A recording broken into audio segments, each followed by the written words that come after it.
aqui com o economista Werton Oliveira. Seja bem-vindo, Werton. Obrigado. Boa noite. Boa noite. Vamos começar falando sobre o índice do IPCA, né? Saiu hoje o índice prévio do IPCA, o índice aí que é uma prévia da inflação, não é isso? Que sai a cada 15 dias.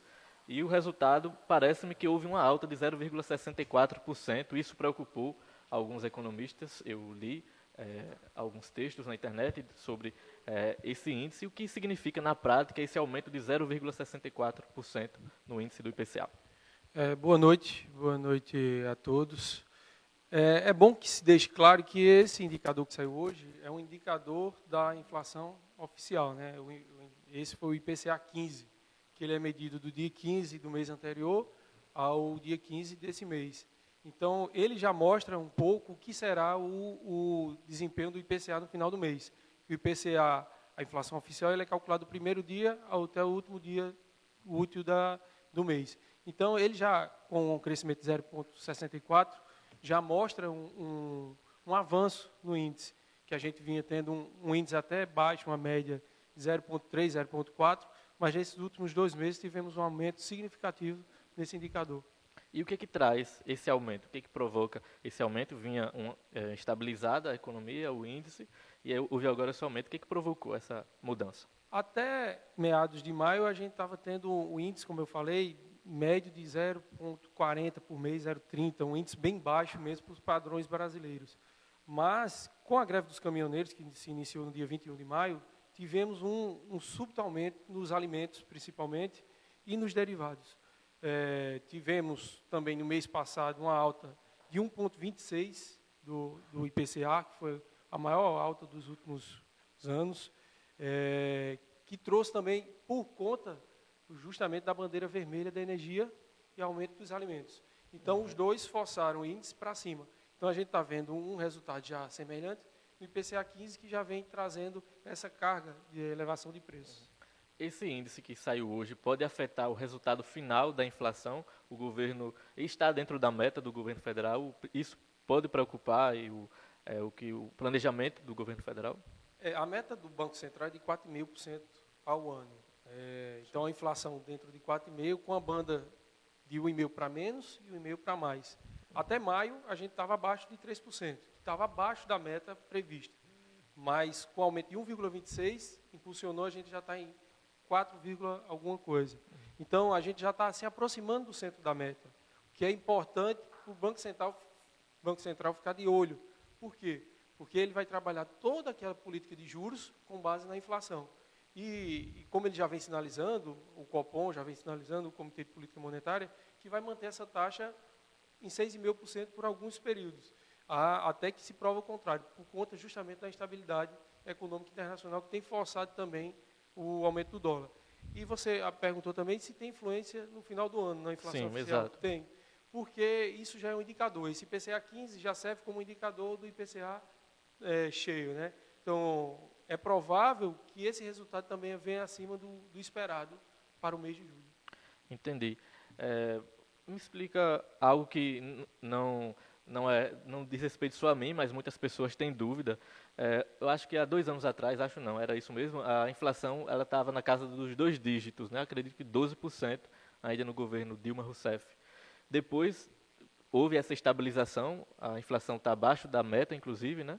Mas a gente não vê muitas vezes o resultado disso nos preços, na prática, no combustível, por exemplo, em alguns alimentos, porque na teoria a inflação é uma coisa e na prática a gente vê que os preços continuam altos.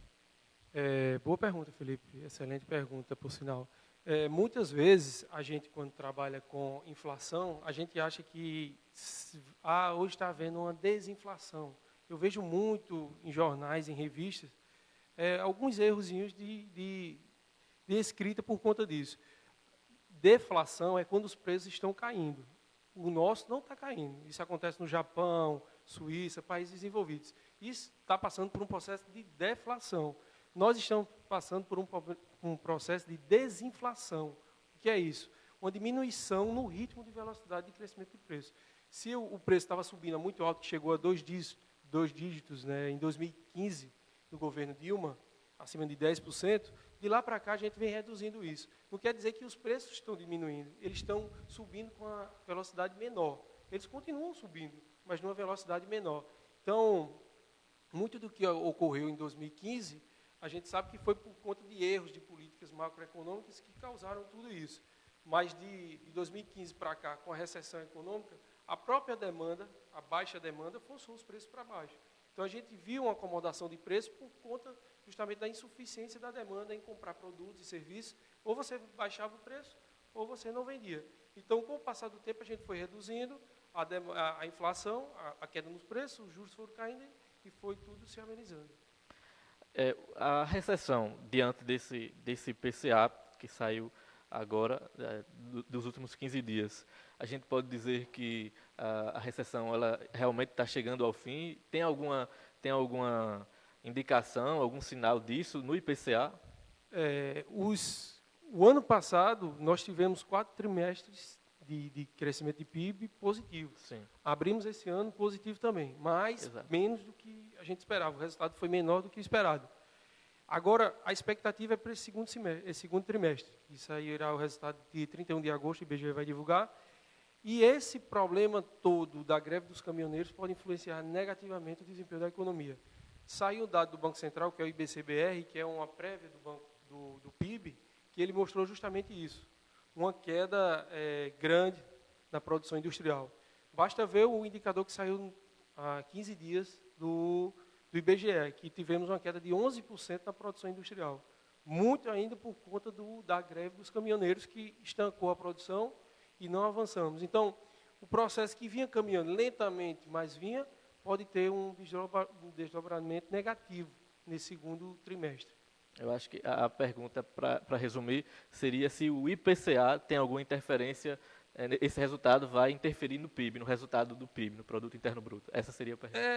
Economia é tudo interligado. Sim. Então, se a gente está tendo aumento de preços, que a inflação é um aumento generalizado de preço na economia, Cai o consumo. Justamente, os alimentos ficaram muito caros, a gente chegou a ver o preço da batatinha R$ 7,00, R$ 9,00, a gasolina explodiu. Isso influencia no consumo. O resultado final. Se as pessoas deixam de consumir, as empresas deixam de produzir e assim o PIB cai. Mas vamos esperar esses próximos dias, vamos ver como é que vai os desdobramentos dessa crise, porque eu acredito muito que a gente ainda não tem um processo estável ainda no país, principalmente por conta das eleições que estão por vir. A gente não tem um cenário limpo, ninguém sabe mais ou menos como vai se proceder as eleições. Então, o que eu sempre falo nas entrevistas que eu dou é que dinheiro não gosta de instabilidade.